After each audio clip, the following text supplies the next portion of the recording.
I never thought the most humiliating moment of my life would happen at a retirement party, let alone at my father's. But life has a cruel way of breaking you in places you didn't even know could bleed. The night started like any other celebration. Tables dressed in white linen, champagne bubbling in crystal glasses, soft music humming through the speakers, and people clinking glasses with laughter.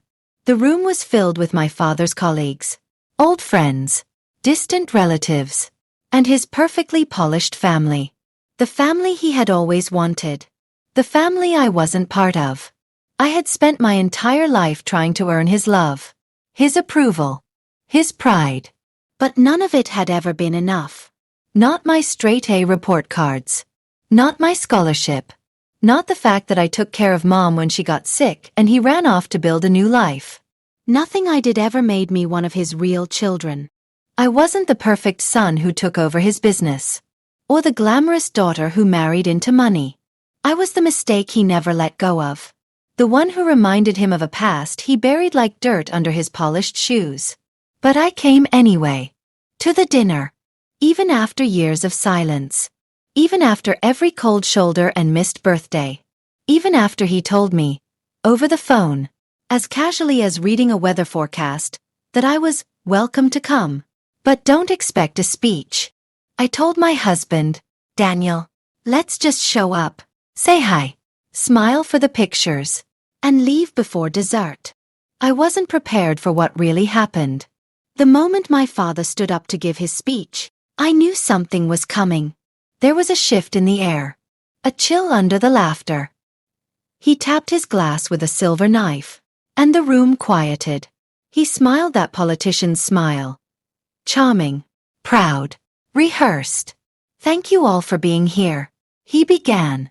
After 40 years in this business, I'm finally stepping away. But I couldn't have done it without the people who stood by me, who made me proud to be a father. He paused, looked around the room with fake warmth. My real children, he said slowly, are the ones who made me proud. The room erupted in applause. Champagne flutes raised. Laughter echoed. But his eyes were locked on me. Cold. Sharp. And then, as if that wasn't enough to slit me open in front of everyone, he added with a smirk, and if anyone here doesn't belong, feel free to leave. The applause faded. Whispers started. Heads turned toward me. I froze. I felt heat rush up my chest, a cold stab in my stomach, and something in my throat that wanted to scream but wouldn't. He didn't say my name. He didn't need to. Everyone knew. Everyone knew who didn't belong. I stood. My knees shook. But I stood anyway. I wasn't going to cry. Not in front of him. Not again. I was ready to walk out. To leave with what little dignity I had left. But then something happened. Something I will never forget. Daniel stood too. Beside me. Tall. Calm. Unbothered. And he wasn't holding my hand. He was holding a folder. Thick. Official looking. He walked forward slowly, past stunned guests, and laid the folder on the table in front of my father. Everyone watched. Silent. Daniel leaned down and said clearly, so the entire room could hear, "Before we go, why don't you explain to everyone why you've been hiding this?" My father's face changed. From smug to pale in seconds. He reached for the folder with a trembling hand, opened it, and froze. Inside were documents, bank transfers, emails. One in particular, printed in bold, a forged signature. My mother's. A signature on property papers she never signed. Because she was dead. Because he faked it. And don't forget to like and subscribe our YouTube channel for more stories like this. My father's hand trembled as he turned the pages. His smile vanished. His skin lost color. His lips parted. But no words came out. Because there was nothing he could say. I had seen those papers months ago. By accident. I was cleaning out my mother's old things when I found her will. Except, the property listed in the will, her ancestral home, the house I was raised in, was no longer in her name. It had been sold. Transferred. moved quietly under my father's name and then to someone else. All without any legal trail, except this one slip. A mistake. A forged signature done in ink that didn't match any of her actual legal documents. Daniel had a friend, a forensic expert. We had the ink tested. It wasn't from a pen made before her death. That was all we needed to know. My father forged her signature after she died. And now, I had proof. And I had witnesses. A room full of them. There was a gasp somewhere near the back. Someone dropped their glass. Still, my father didn't speak. His mouth twitched, like he wanted to argue, to deny, to threaten. But what could he say? He couldn't explain why he forged my dead mother's signature to steal her home from me. He couldn't explain why he sold that home to one of his business partners for half its value, then took cash. Under the table. I knew all of it. Daniel made sure of it. He had been working behind the scenes for months. Building a case. Stacking documents. Gathering evidence. And tonight? He chose the stage. Because that's what my father cared most about. His reputation. Not his children. Not his wife. Not even his retirement. Just the image he had worked so hard to polish. And now, right in front of all his peers, his clients, and the family he adored, that image shattered. Explain it, Daniel said, louder now. Firm. Steady. Unshaken. He pointed to the email trail printed on the back page. Explain why you emailed this man the night after your wife's funeral to say, and I quote, "It's done. The girl won't know." There it was. The room fell into silence so thick it hurt. My stepmother was frozen. My half-brother's eyes darted between the papers and my father's clenched fists. My stepsister quietly slid her phone under the table and began recording. Cowards. Every last one of them. They had known. Maybe not the whole truth, but enough. Enough to know I was being pushed out. That the house I spent my entire childhood in was taken behind my back. That my mother's last wish, that I live there and raise my future children there, had been stomped on and buried. And still, they said nothing. They smiled in my face. They sent fake invitations. They told me, "It's just business. Don't take it personally." But now they were witnesses. Now they had no choice but to see the truth. My father tried to speak. "I did it for the family," he began. But Daniel cut him off. "You mean your new family?" That hurt more than I thought it would. Because it was true. He had replaced us. Me. My mother. Our memories. Our traditions. He replaced them with people who never earned it. Who never suffered with him. Who only cared about his money. And now, he had no money left. Because of us. Because Daniel and I had done more than gather evidence. We had filed the lawsuit already. Frozen his accounts. Warned the buyer of the fraud. And started proceedings to claim back what was mine. I leaned in. For the first time in years, I looked my father in the eyes without fear. Without grief. Without begging for his love. "You told me I don't belong," I said quietly. "But this house, this legacy, that was Mom's. And I was always hers." He didn't respond. He couldn't. I turned to leave, my heels clicking on the marble floor. Daniel followed, placing the final nail in the coffin as he passed my father. He simply said, "See you in court." Outside, the cold air hit me like freedom. I could breathe. For the first time in years, I could breathe. I wasn't crying. I wasn't broken. I wasn't lost. I was free. And again, if you're feeling this story, don't forget to like and subscribe our YouTube channel. We share real stories that hit deep, and maybe even heal. The next morning, my phone was flooded with messages. Some were from relatives who hadn't spoken to me in years. Suddenly they remembered I existed. Suddenly they wanted to talk. Others were from people who had been at the dinner and claimed they were shocked, disappointed, and didn't know. But I didn't respond. I didn't need their pity. Where were they when I cried alone in that old house after Mom's funeral? Where were they when my father changed the locks without telling me? Where were they when I begged him to let me keep one room, just one, of her belongings? Gone. Just like he wanted me to be. But now I had their attention. And I wasn't going to waste it. Daniel and I drove back to our small apartment that afternoon. It wasn't fancy. It wasn't inherited. But it was ours. Every corner filled with our laughter. Our story. Our strength. I collapsed on the couch, kicked off my heels, and stared at the ceiling. I feel like I just finished a war, I said, half laughing, half exhausted. Daniel sat beside me and gently placed his hand on my shoulder. You did, he replied. And you won. I smiled for the first time in what felt like months. But I also knew this wasn't over. Over the next few weeks, the fallout began. My father's law firm, a firm he had co-founded, started to distance itself. Partners resigned. Clients pulled out. The real estate agent involved in the forged deal was suspended. There were murmurs in the community. People started connecting the dots. And my father? He went silent.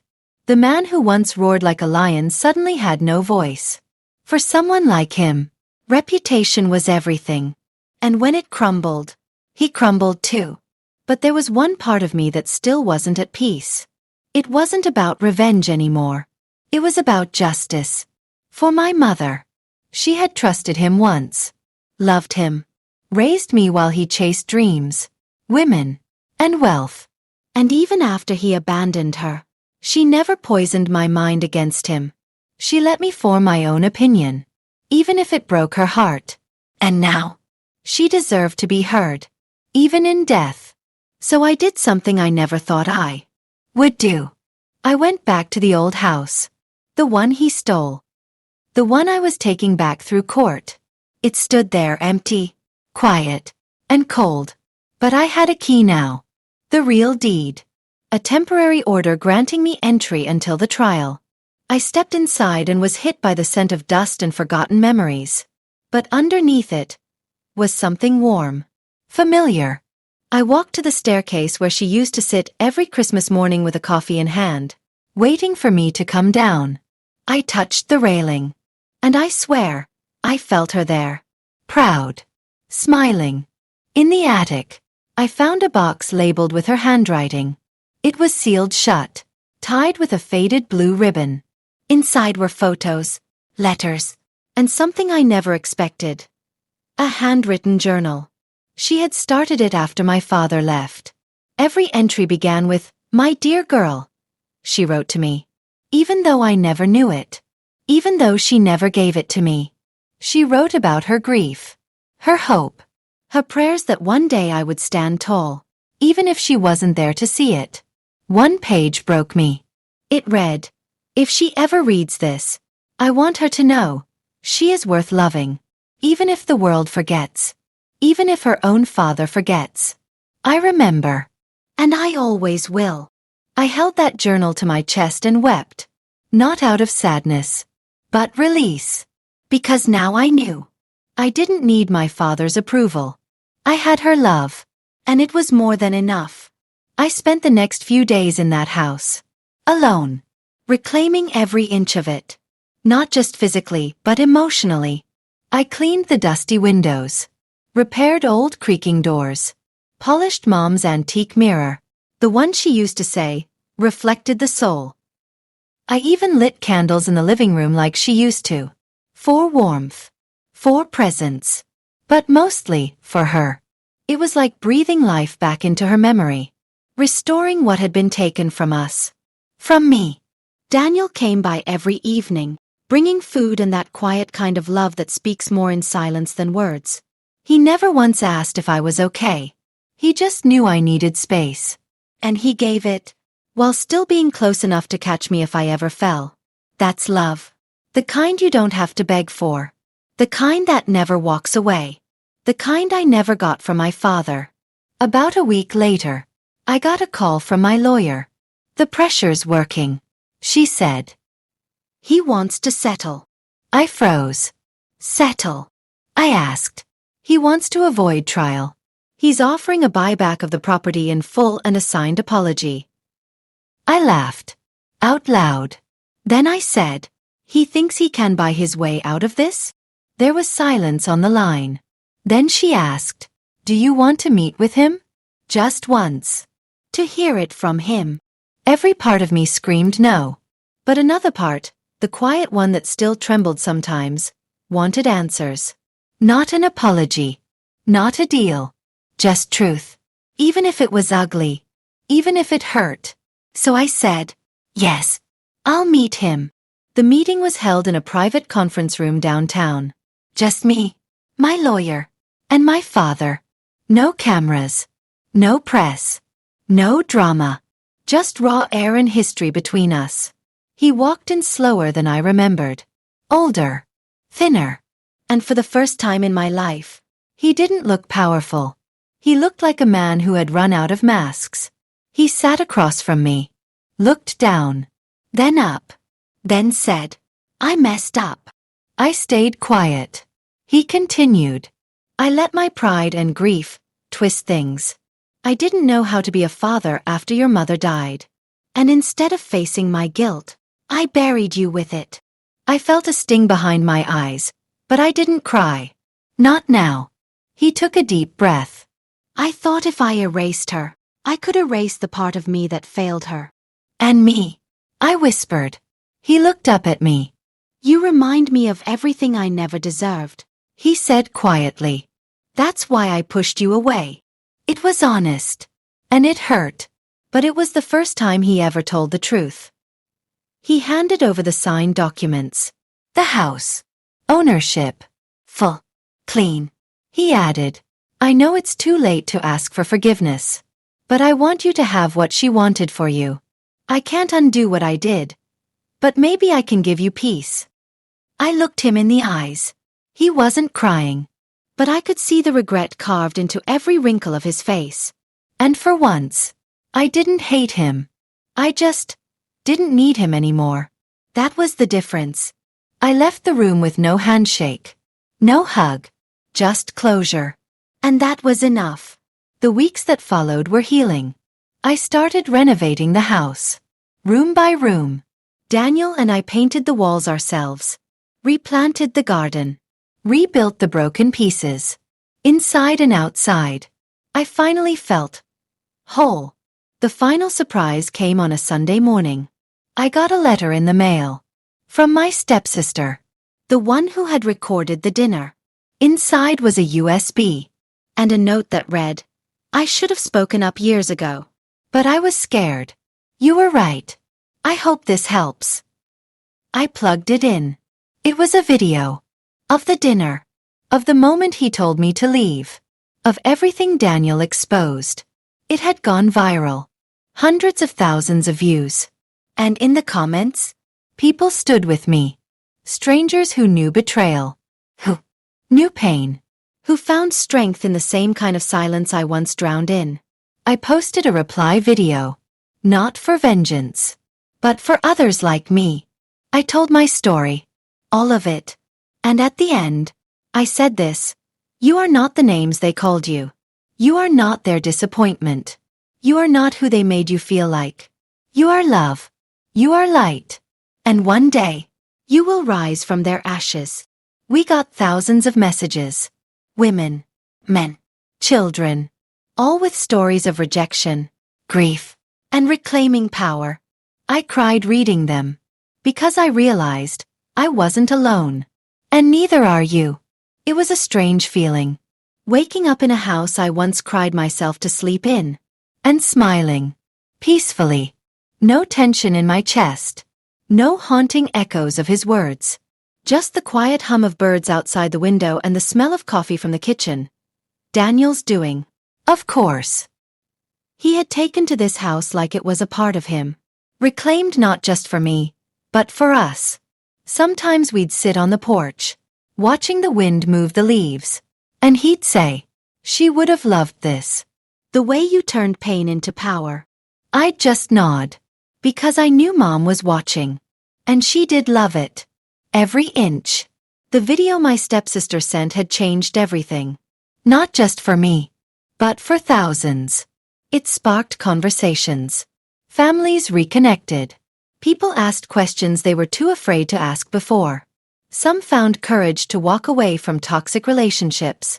Others found the strength to forgive. I didn't expect it to go that far. But I was grateful it did. Because it reminded me. There's power in storytelling. Power in truth. One evening, as I was organizing the old library upstairs, I found a dusty wooden box buried in the corner of a shelf. It was heavy. Inside were dozens of letters, all addressed to me, all from my mother. She had written them after her diagnosis. Each one meant to be given to me on birthdays, anniversaries, heartbreaks, and big life events. But she died before she could hand them over. Or maybe she never got the chance because my father locked that room up so quickly after her funeral. As if hiding the pain would erase the past. I spent the entire night reading those letters. Each one a hug from the beyond. Each one layered with love, wisdom, and faith. She knew I would face darkness. She knew he would push me away. But she believed in me. She believed I would find my way back to the light. One letter read, "When the world tells you you're not enough, remember who you are. You are my daughter. And that means you were born from strength." I clutched that letter and cried. For her. For me. For every little girl who needed to hear that. A few months later, I hosted a dinner in the house.